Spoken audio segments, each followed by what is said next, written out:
কামারহাটিতে বিজেপির পার্টি অফিসে ভাঙচুর, পার্টি অফিসে গাড়ি ঢুকিয়ে দেওয়ার অভিযোগ। ভাঙচুরের অভিযোগ তৃণমূল কাউন্সিলরের বিরুদ্ধে। বৈঠকের সময় বিজেপি কর্মীদের হুমকির অভিযোগ। এত জমায়েত কেন, প্রশ্ন তুলে হুমকি বচসা, আর তার জেরেই ভাঙচুরের অভিযোগ উঠে আসছে। কামারহাটিতে বিজেপির পার্টি অফিস ভাঙচুরের অভিযোগ তৃণমূল কাউন্সিলরের বিরুদ্ধে অভিযোগ করা হচ্ছে।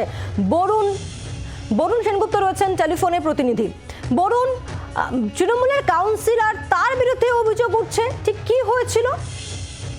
তৃণমূলের যে কাউন্সিলর কল্পনা রায়, তার বিরুদ্ধেই কিন্তু অভিযোগ এই পার্টি অফিস ভাঙার, যেটা বিজেপির তরফ থেকে অভিযোগ করা হচ্ছে যে তাদের উত্তর চব্বিশ পরগনার জেলা অফিস যেটা, সেটাই হচ্ছে এই পার্টি অফিসটি। এবং গতকাল রাত্রিবেলা একেবারে তার যে গাড়ি আছে, সেই গাড়ি নিয়ে, স্করপিও গাড়ি, সেই গাড়ি নিয়ে একেবারেই গাড়িটি পেছন দিয়ে একেবারে তার পার্টি অফিসের ভেতরে ঢুকে যায় এবং পার্টি অফিসের যে সামনে থাকা যে গেট এবং পাশাপাশি যে রেলিং, সেগুলো সব ভেঙে যায়। এমনটাই কিন্তু বিজেপির তরফ থেকে অভিযোগ জানানো হয়েছে।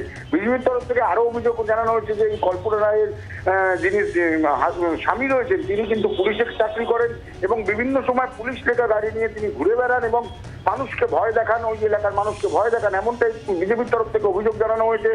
এরপরেই কিন্তু কল্পনা রায় পাল্টা অভিযোগ জানায় যে তিনি কিন্তু কোনো মতেই এই ধরনের ঘটনা ঘটেননি, উল্টে তার উপরে আক্রমণ করা হয়েছে। প্রত্যেক দিন ওই পার্টি অফিসের সামনে বেশ কিছু গাড়ি দাঁড়িয়ে থাকে, যার জন্য তার গাড়ির যাতায়াতের অসুবিধা, শুধু তার গাড়ি নয়, এলাকার অনেক মানুষের গাড়ির যাতায়াতের অসুবিধা হয়। ঠিক সেই কারণেই তিনি বলতে গেছিলেন, তিনি বলতে যাওয়ার সঙ্গে সঙ্গে তার উপর তারা চড়াও হয়, এমনটাই কিন্তু কাউন্সিলরের তরফ থেকে বলা হচ্ছে। যদিও বেলঘরিয়া থানা পুলিশ পরবর্তীকালে আসে, কোনো অশান্তি যাতে না ঘটে সেইখানে পুলিশ পোস্টিং সারা রাত ছিল। এই মধ্যে বেলঘরিয়া থানায় অভিযোগ দুই পক্ষ থেকেই জানানো হয়েছে। ধন্যবাদ বরুণ। কামারহাটিতে বিজেপির পার্টি অফিস ভাঙচুর এবং পার্টি অফিসে গাড়ি ঢুকিয়ে দেওয়ার অভিযোগ, ভাঙচুরের অভিযোগ তৃণমূল কাউন্সিলরের বিরুদ্ধে অভিযোগ উঠে আসছে। বৈঠকের সময় বিজেপি কর্মীদের হুমকি দেওয়া হয়েছে, এমনটা অভিযোগ।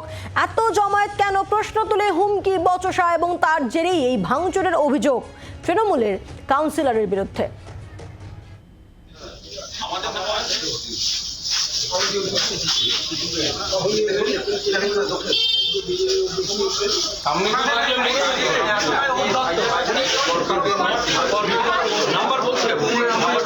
বলে যাচ্ছেন এখানে বিজেপির মিটিং করতে হলে আগে আমার ওখানে আমার অফিসে পারমিশন চাইবেন, আমি পারমিশন